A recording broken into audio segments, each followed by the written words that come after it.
Hello and welcome to Magic Rabbits, a podcast exploring the outermost edges of the music business that never was. Celebrating the masses who never quite made Glastonbury, but had the best of times on the journey. Here's to every one of us. Yay! Welcome to... I started speaking Scottish then, I really shouldn't have done. No. Yeah, let's get back. Please. Number 4, I think. Episode number 4. And the reason I was trying to speak Scottish is today's episode is brought to you... It feels like Sesame Street. Today's episode is brought to you by the letter E. Today's podcast is brought to you by the song Morningside Road, which Tim wrote. Tim, tell us about Morningside Road. Well, you wrote it, why it's called Morningside Road. Well, Morningside Road. Obviously, anybody that knows Edinburgh knows Morningside Road. It's that on the lead in from the south up into the city. It goes into Lothian Road, Bruntsville Place, beautiful place down there. I'd worked up there. My mate lives in Edinburgh, so I spent a lot of time in Edinburgh going to the pubs with him, and it was and venues and going to see bands. And then, of course, we started doing the Edinburgh festivals, which we'll talk about in a different episode. We're always talking about things that we're going to talk about, like proper professional podcasters. Yeah, we're trailing it. We're teasing everyone, so you're going to keep listening. In future episodes, we're going to be talking about... Yeah. So Morningside Road, lovely place, and it's also got a pub there called the Cannyman's, which is one of the most famous pubs in Edinburgh. And it's famous for a couple of reasons. First of all, it's a brilliant pub. So if you know it, it's great. And we do, and it's lovely. We got barred, didn't we? Yeah, we got barred. For being English, basically. Well, for being way too English. I think it might have been on a rugby day, because sometimes they stop people coming in who they believe may be just a bit too partisan, so that if you're not right, they turn you away. And one time, me and my friend Ken... and we'd been going in there for about 10 years or something, and Ken had certainly been going in there more, they stopped us and said, regulars only. And he said, how regular have we got to be, for God's sake? 20 years at least. Yeah. But yeah, so, and another reason, those are the two reasons. First of all, it's a great pub, and secondly, they can be a bit sniffy, a bit sort of, go away, we don't like you. So later, many years later, when we played, it was after the Edinburgh Festival. I think we had a gig in Edinburgh City at a place called The Venue. Do you remember? Do you remember that place? I do. Yeah, I remember doing that gig. And then one of the first things Peter said when he got up on stage, after the first number perhaps, he just said, we were kicked out of the Cannyman's earlier on, and everybody just went crazy. Yeah. You've made it. You're a proper local. Yeah. And so this song's kind of... it's your little love letter to Edinburgh, isn't it? And this was part of our set, and we played it. I loved it. I love playing this song, mainly because it's just 2 chords at the verse, so which is great. But I think you wrote this specifically for the ridiculously untalented guitarist in both the. I'll just write one with 2 chords in F and C. F and C. He doesn't have to look. Yeah. He can just play it. Yeah. The funny thing is, of course, that it wasn't on any of our albums. And so there's no actual place to listen to. This is the only place that you could. This is a first. This is exclusive. You would keep listening for the next 40 minutes to hear this song. Yeah. Or you could just fast forward to the end if you like, and just cut out all this inane chatter. But we recorded this in a studio in Warrington called Frog Studios, which we paid a lot of money for. It's a big studio. Probably not there now. You'll know whether it's there or not now. But I think Pete Waterman had a financial interest in it. He did, yes, he did, yeah. And we had this engineer that we sort of knew, and it was great. I mean, 24-track, 2-inch. It was a big studio. We did 2 songs there. We did this one, and we did a song of Pete Kettleback's called White Horses, which I wish we had a version of. I'd love to find that tape or the initial, the original version of that somewhere. I remember we used to open with this in some of the later gigs. We used to open with this. We did. We used to do this ridiculous thing of all walking on stage at different intervals separately. Yeah. So it would start with Tom, our drummer, just laying down a beat, and then you'd walk on and pick up your bass guitar as if we were expecting people to applaud as we hey, the bass player's on. Is it Tim Riley? Is it really Tim? And the light would pick you out, and you just raise one hand to the audience. Yeah, I'm here. Yeah. And then finally, Pete, our wonderful frontman and singer, would come on to raucous applause. So anyway, that was White Horses, but this is Morningside Road. obviously it's all about Edinburgh, and Edinburgh features in quite a big way for us because we did the Edinburgh Festival a couple of times, thanks to our manager, Martin.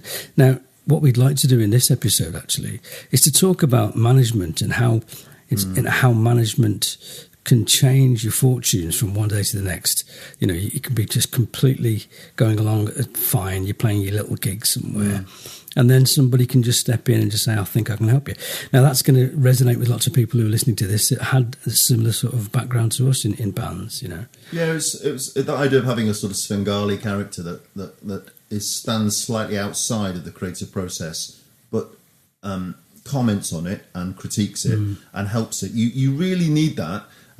We definitely didn't realise we needed it until we had it, and then you realise how invaluable it is to have someone in any walk of life, whatever you're doing, whether it's a creative process or whatever kind of process, to have that person that can speak into that and go, that's good, not that bit, maybe not so good, and once you trust them, because sometimes people can come along and do that, and you go, shut up, you don't know what you're talking about. But when you finally trust that person, and we did with Martin, and he built that trust and got to a place where we'd listen to everything, and it was generally it was good. The feedback was good, and you go, let's do that, and it just hones you, and he really honed us. So we met Martin. We're going to tell you a little bit of a story, and it's a little bit of a tragic one. Well, it's very much of a tragic one, and we won't labour on it because we want this to be a kind of maudlin kind of thing. But it's a very important stage in the Boat Thief story. So Martin, we met in playing a gig. He just saw us. He just used to come and see us regularly on a Thursday night in a place called Churchill's, and he'd sit there and eat. He was eating pizza. This was in Bonus on Windermere. Bonus on Windermere. Yeah. And eventually, I think he sidled up to us and said, "Have you guys got management? And would you be interested in someone?" And we didn't know who this guy was, but we knew he liked us and he seemed pleasant and we got on really well. And yeah, can you remember any more about that? Well, I just remember 3 beers appearing. You know, Sol with limes in the top. Yeah, appearing in front of us, and that dates it. But I think Patrick just said it was him over there. He sent him. So yeah, so he came over, you know, like some film or something. But he came over afterwards and just said, you know, have you, as you say, have you got any kind of representation? It's almost fairy tale in its sort of thinking about it now, because it's what everyone hopes for.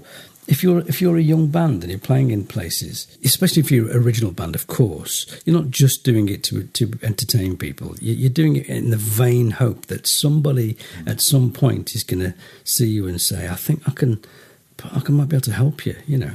And the thing about Martin, he was, I hate to use the word entrepreneur, it's one of those words you see on LinkedIn that people call themselves an entrepreneur. But he was a businessman, entrepreneur, an ideas person. Yeah. And I think that's what, when someone like that comes along and sees something in you and in the music and in the look and in the package, I hate using that word as well, but they're seeing you as a kind of a package. You go, yeah, there's something in this. I can see success in this. And because he did that, we were just lads making music, thinking, wouldn't it be great if people come to see us regularly and clap when we play songs? But he was pulling back from that and going, I can see some longevity here, I can see success here, I can see how it's going to be packaged and presented and delivered to the larger world.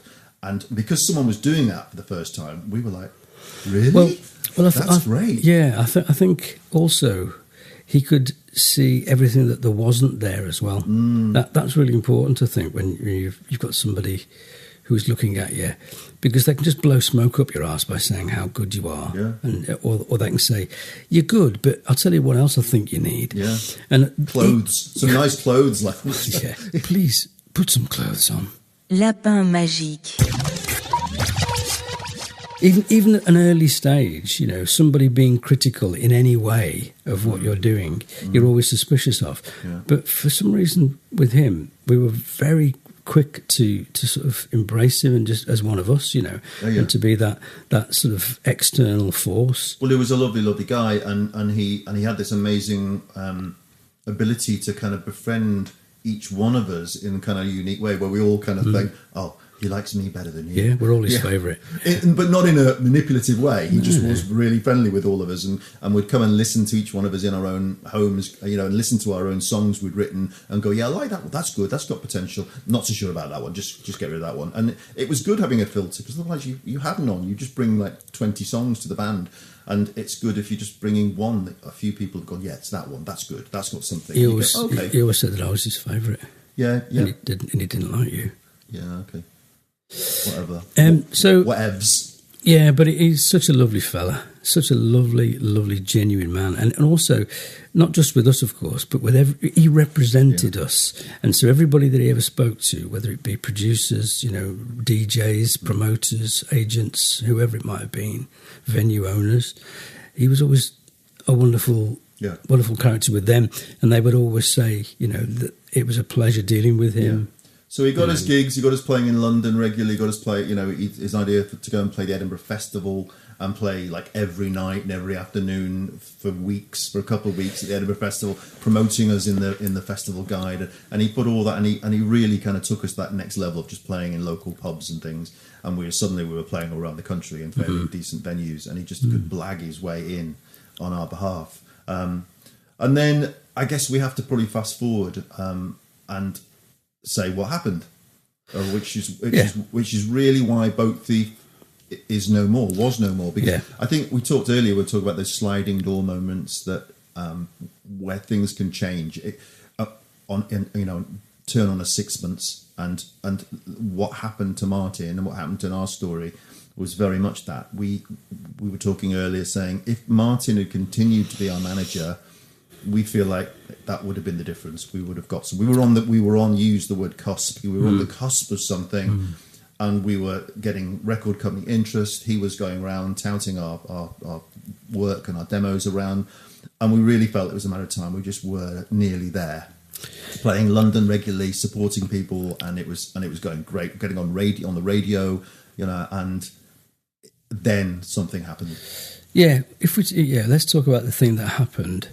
I think anybody that knows us, who's listening to this, would sort of expect us to cover this at some point. Yeah, it's kind of the elephant in the room, and we have to do it. And it's a tragic story, and it's not just our story. It's a story of a few other people that were involved in this as well. So we don't want to kind of claim anything over this, but yeah. So let's just talk about the actual thing that happened, and then we can talk about Martin in a more open sort of way, and the things that he did for us in a more open way, rather than having this hanging in the air. It was our drummer's birthday, Tom, who we're going to be talking about in much more detail. And I must apologise because we haven't really mentioned Tom very much at all. Tom Ackland, great drummer and a lovely mate of ours and a great fella. So it was his birthday, and we all decided to go out for a few beers and something to eat, I think, in a local place in Ings, near Staveley, near Windermere, near this, near that, near this. We all went out for a few beers there. A few games of darts, and then Damien and I decided we were going home. Not together. Just want to point that out. Back to our families, and Thomas and Peter and Martin went off to Windermere for a few drinks in a club, and then after a lovely evening, I think Thomas must have gone home. Yeah. And some of this, of course, is going to be speculation because we don't know every single granular detail of it all, but we're assuming this because we know what the outcome was. So Thomas must have gone home and left Peter and Martin in the club. They had a couple of friends that they met as well, and then after the club finished, I think Martin decided. I'm not absolutely sure, but I think Martin decided they should. Ironically, of course, our band was called Boat Thief, and it was based on that very premise that if you grew up on the shores of the lake, you would be joyriding boats.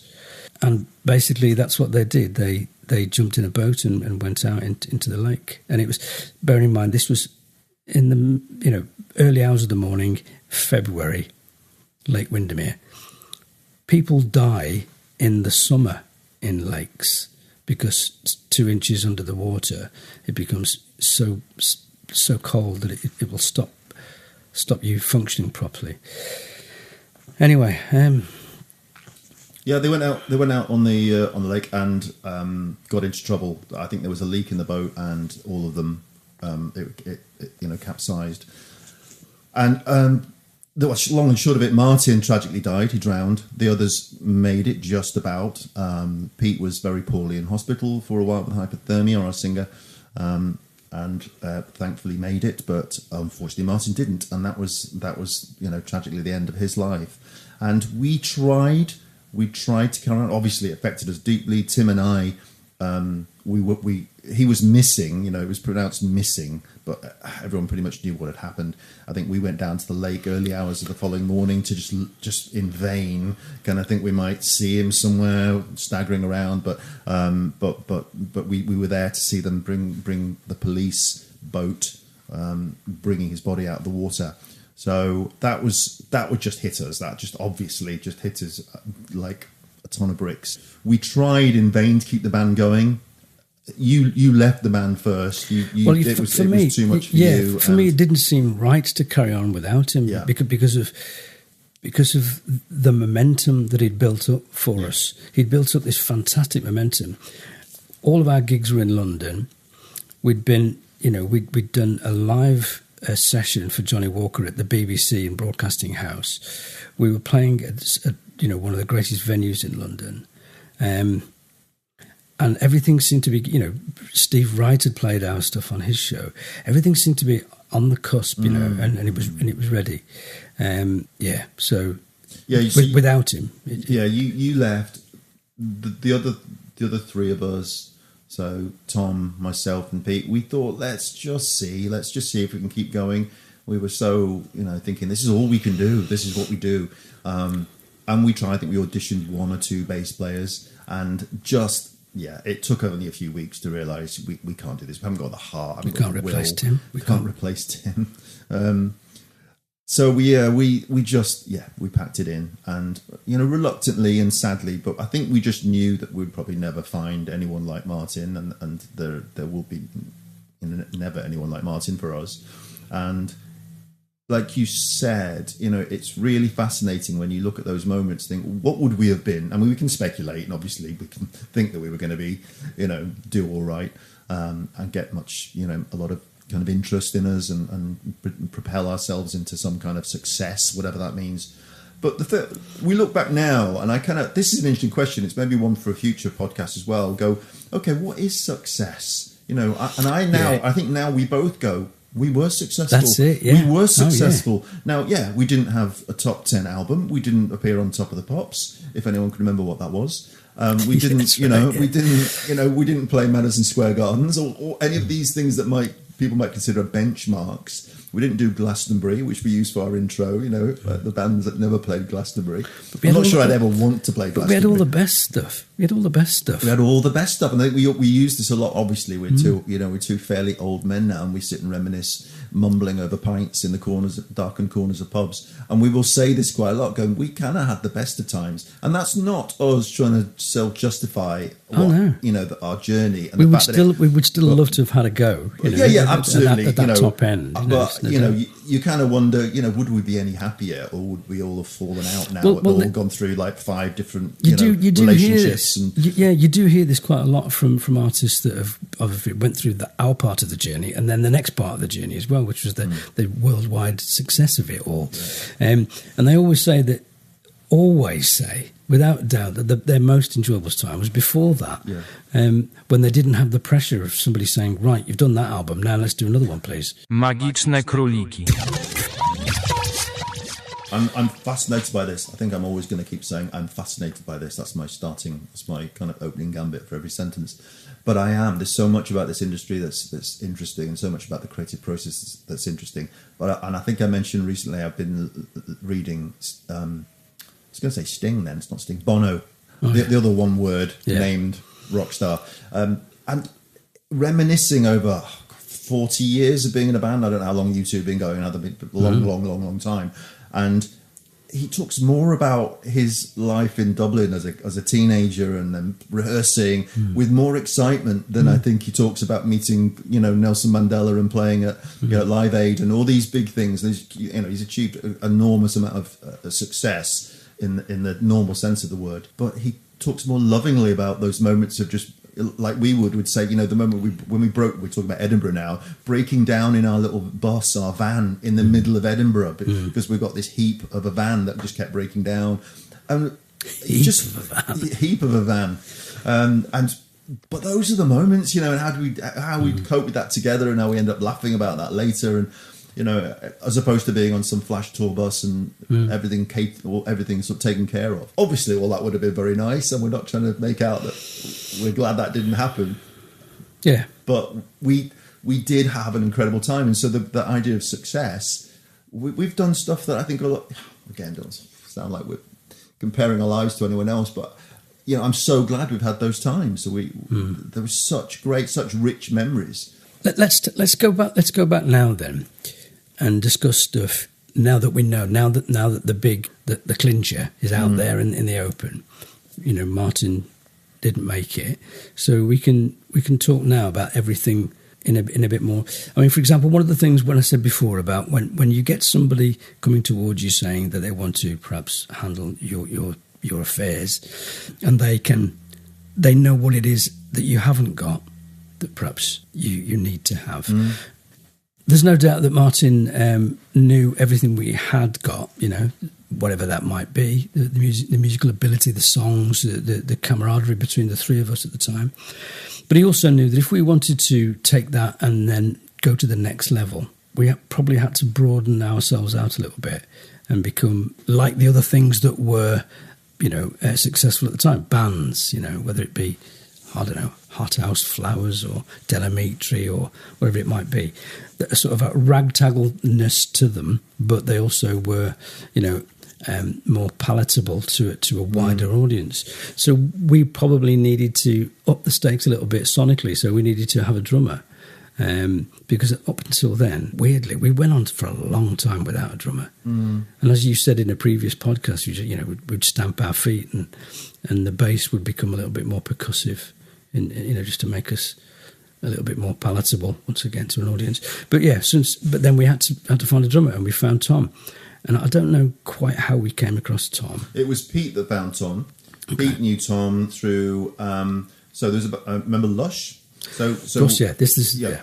So the band Lush, they were pretty popular at the time, doing really, really well. Who had local connections to the Lake District, and so I think the drummer of Lush, Chris Ackland, is a Tom's cousin, of Tom. So Pete had approached Chris Ackland and said, "Do you know anyone?" I don't know whether he was thinking he might even be able to poach him. I can't remember. If Pete's listening to this, he can let us know. But it was Chris that said, "Well, I've got a cousin that's a really good drummer." And there was a huge family, the Ackland family, a very huge family in the Lake District, and a lot of people know them. And yeah, and so we auditioned him, and we just knew he was like it suddenly became our younger brother. He was younger than us, and he was like having your kid, your kid brother who you loved in your band. Just as a segue, I've recently read Mickey Berenier from Lush, her autobiography, and she mentions the Ackland family a lot because obviously she was a mate of Chris Ackland's, the drummer of Lush, and she would come up to the lakes and spend time up there, and she mentions him and Burnieside, the place where they lived, and the Ackland family. And that's Chris's story is tragic as well. Very tragic, yeah. Sadly. So anyway, that people can look that up and learn about that if they want to. So yeah, this whole idea of having someone. So I loved him from the moment we met. I loved him more. Not from the moment we met him. More. We got on so well with him, and as you say, he's from a slightly different generation to us, slightly different.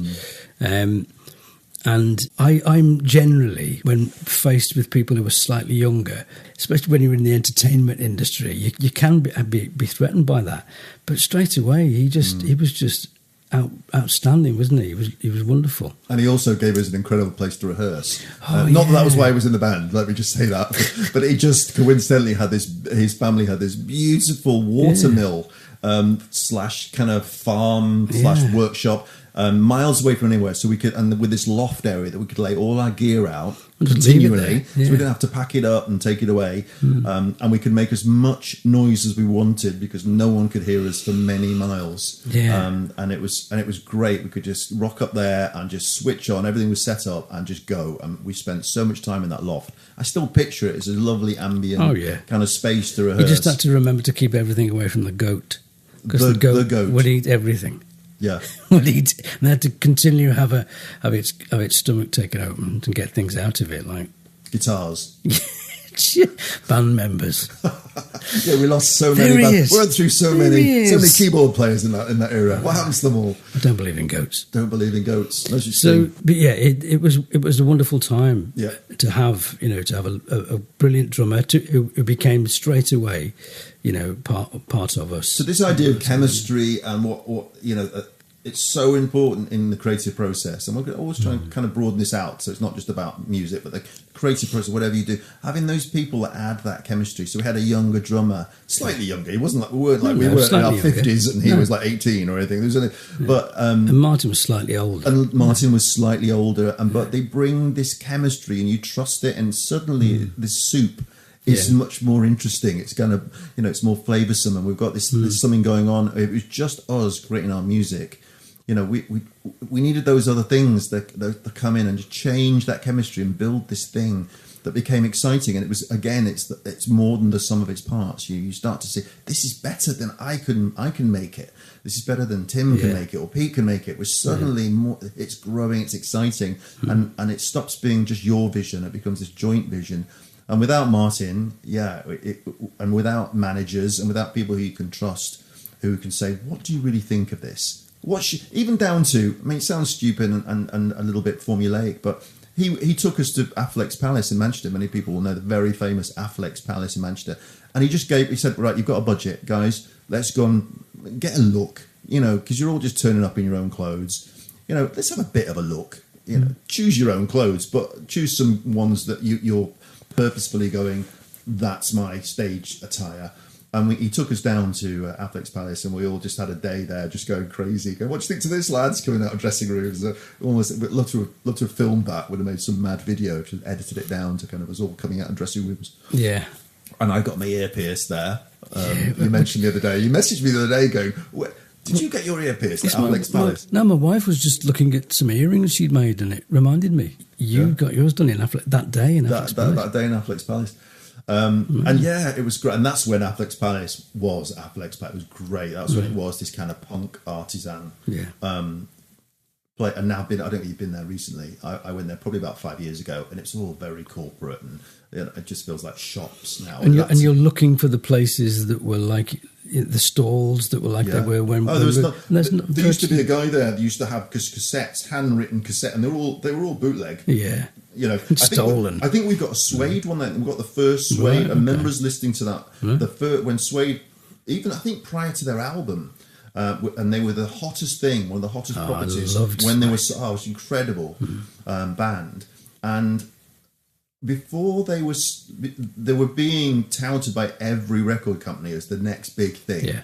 And we went down, and there's this guy who'd got all these tapes laid out, badly drawn, kind of handwritten cassettes, and on it was Suede, a Suede gig in London somewhere, and it had all their songs on that were going to be on their next album, and they hadn't even got an album yet. And we were listening, we got it. I'm not sort of condoning illegal bootleg, but that in those days seemed normal. You could have all these kind of, and you pay a few quid for it, or whatever it was, and clearly he's not there now for lots of legal reasons. Conejos mágicos. Here's the thing about Suede. When we'd been approached by Martin, and he obviously had, ideas beyond our station, which was fantastic. We wanted to go along on this ride. He would constantly tell us what he thought we could be, and where we could be playing, and when, and everything else. We were I don't quite know, a folky tinged 3-piece at the time. We became a 4-piece, but we still had a sort of acousticy, rocky type thing as an underbelly. But Martin would often talk about what we were up against. And even though we would be defensive and quite against that. We don't want to go, well, we don't want to see us against anybody else. We are this, So I wouldn't say that he was pulling us in a different direction, but he was trying to make us aware of what was popular and how we were very different. We were very different to everybody else. I mean, my son Tommy will often say, we were just born at the wrong time. If we'd have been in another time, away from the Britpop kind of stuff, we'd have been plain sailing, no problem. Mm-hmm. As it is, the public taste was absolutely against really what. And I think we had a good audience wherever we went, but they were the kind of audience that wanted to go against the trend. They wanted to go against the mainstream. I personally was very influenced by the mainstream, and Suede is definitely one of those things. And I would look at what Suede were doing at that time, and I would look at what Matt Osman was doing on that bass, and Bernard Butler was doing with his 335, and I think, we are so far away from that. And I naively thought, surely we can be more like that, can't we? But of course we couldn't, because the component parts of us weren't the same as the component parts of, Blur or Oasis or Suede or whatever. Looking back on it now, we had a lovely little jewel that was very apart from everything else. And that sort of fringeness of it all was what made us what we were, I think, and made us popular with the people that liked us. We weren't trying to be like Suede, but I was very influenced by that, and stupidly and naively, Well, we were all influenced by different things, and we all bring a little bit of that to it, and I think that was the uniqueness of it. We all, you were trying to bring a little bit of that, and edging us a little bit in that direction, and I was probably bringing quite a bit of Clash, bit of XTC, And Pete was bringing quite a lot of acoustic stuff, like rootsy, Americana stuff. He was listening to people like Peter Case. Oh, that's a great album. Don't you remember that Peter Case Blue Guitar album? That's still something I listened to, and that was through Pete. And he was listening to bands like Blue Aeroplanes, The Miracle Legion. The Miracle Legion. I was listening to recently, actually. In fact, we did a cover of one of their songs. We did. And yet, my sister and I, on the week that Suede went to number one with their first album, they played in Manchester. I can't remember the venue now, part of the university. And we saw them there. And I remember being absolutely taken to another place. They were amazing. They were incredible live. And we were walking away from the venue, and we were talking about, about me and my journey, in the industry. And it's like we were looking at something that wasn't the same thing. Yeah. I wasn't in the same thing as that. I wasn't doing that, I'm not saying that I'm not sure what I'm saying, actually. I'm saying that I was influenced by that and impressed by that, but I also did know that there was a slight thing, an outsideness to us. Yeah. You can't necessarily try to be the thing that you like. No. And as soon as you start to do that, you lose something. And I think we did fall into that trap towards the end. We did make this choice, I think, because we all liked the idea of being in a rock band a little bit more. We thought that was sexier or more dynamic or something, that we did make a choice one time. I think I remember a particular meeting where we thought, should we just abandon all... I was playing a lot of acoustic instruments. I remember doing a gig down in Islington. Remember, was it the Farmer's Arms, or what was it called? What was it called in Islington? It was the Wheat Sheep, Stoke Newington. Oh, was it that one? Okay, all right. We played so many places, and I was like swapping between a 12-string acoustic guitar, a bouzouki, a mandolin, a 6-string acoustic guitar, and a little bit of an electric guitar. And I just got to the point, I just feels like I'm in some cabaret act, swapping things around all the time. And can we not just go electric? Can I not just have a Telecaster around my neck? And can we just rock out a bit more? And I think we all were slightly blindsided by the notion of being a little bit more exciting and rocky. And we took probably a poor choice, a poor decision in trying to be a rock band, where really what made us unique was that slight folky edge. Again, we don't like the word, it wasn't that. It's like saying, Hot House Flowers are folk or Mumford & Sons are folk. And of course they kind of are a little bit, but I don't think people go, I went to see that folk band, Mumford & Sons, recently. And probably, if anyone's listening to this, they're probably the closest band. When you say we were slightly out of time, we probably were, because they've made a huge success out of being bombastic, acoustic. Tom always says, as I say, that we were out of time, and I think it just means that we were up against this soup of Britpop. At the time, we shouldn't have tried. And what made us unique was that thing that we then slightly rebelled against because we didn't think it was cool. Well, actually, now we probably look back and go, we should have just pushed into that. But then again, we lost our manager again, and we probably wouldn't have carried on anyway. So, but that was all happening at the same time, and that's the story. That's how it finished. That's how both the finished. And obviously we didn't affect. We both carried on in different formats. I took a sort of bit of a break and then did a thing called the Loved Ones, and then you joined various bands and did various things, and we all went our separate ways slightly, but stayed in touch. Magic Rabbits. So just to go back to the original sort of premise for this particular episode, which is about management really, in a broader sense, it'd be nice to talk about the journey for a young band, or any band really, young or old, and the progression for us as a provincial band in a little sort of town in the Lake District. It's going to be similar to everywhere, really. First of all, you play at a friend's party, and then from then on, you play. Somebody might say you want to play in public. Okay, then you play in the pub. Then you might do a little bit better, and you get your own venue.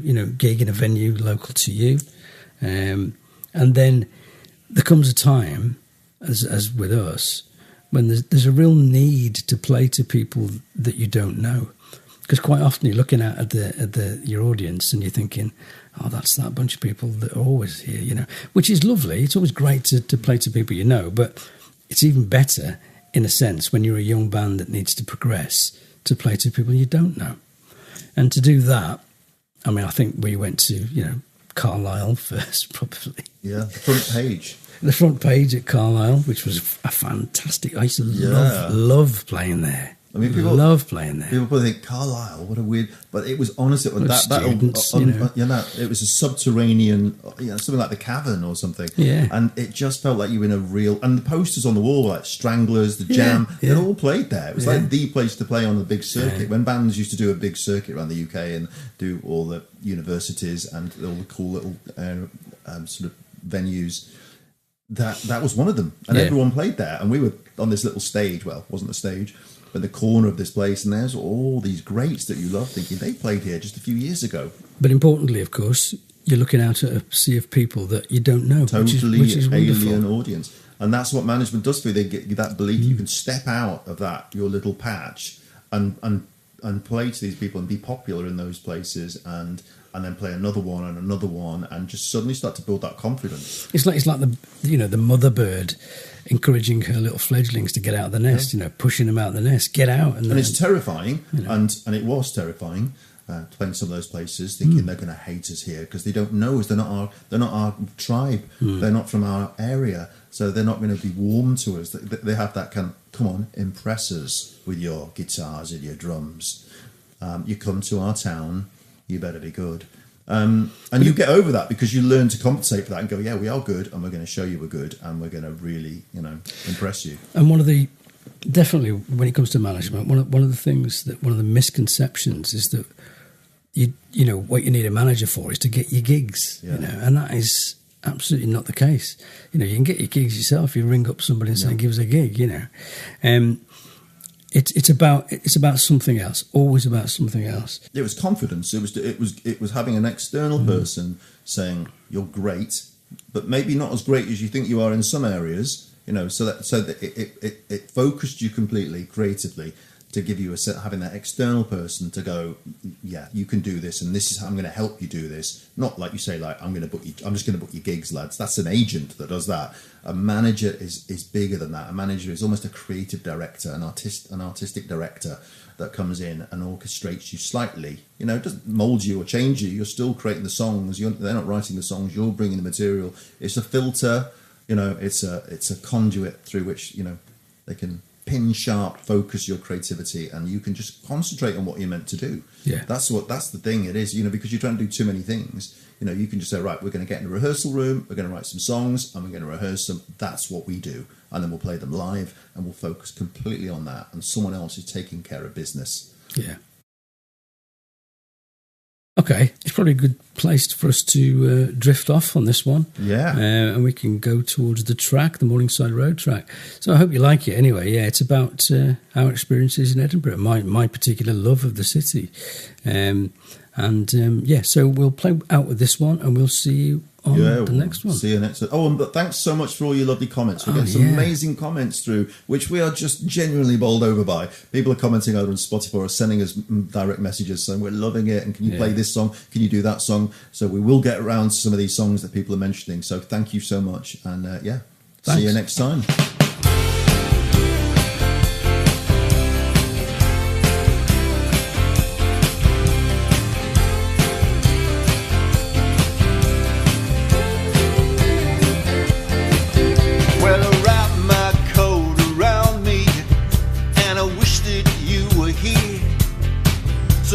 Take your hand in the canny man's and make things disappear.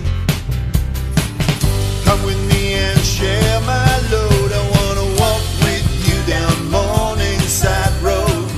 Come with me and share my load. I wanna walk with you down Morningside Road. So I nudge the sleeping city as I'm walking through her streets, and I kick my toes at the falling snow as it settles around my feet. Come with me and share my load. I wanna walk with you down Morningside Road. Come with me and share my load. I wanna walk with you down Morningside Road.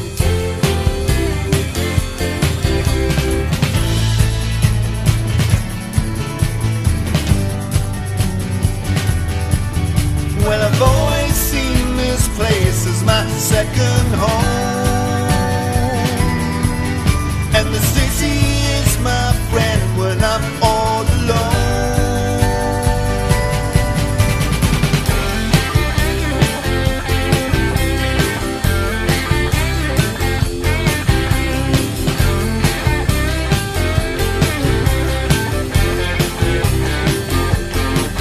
So I'm counting every hour till I'm with her once again, till again embrace that wondrous place, that mistress to so many, many men.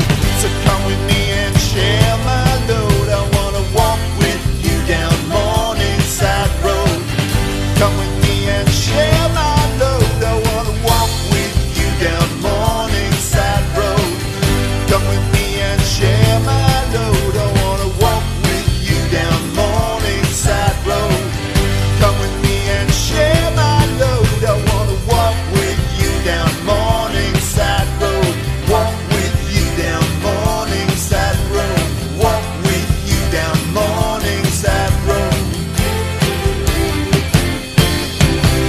Thank you so much for listening to the podcast. We really appreciate it. And if you could like and subscribe or even leave a review, that would be just brilliant. Anyway, see you again soon. Bye.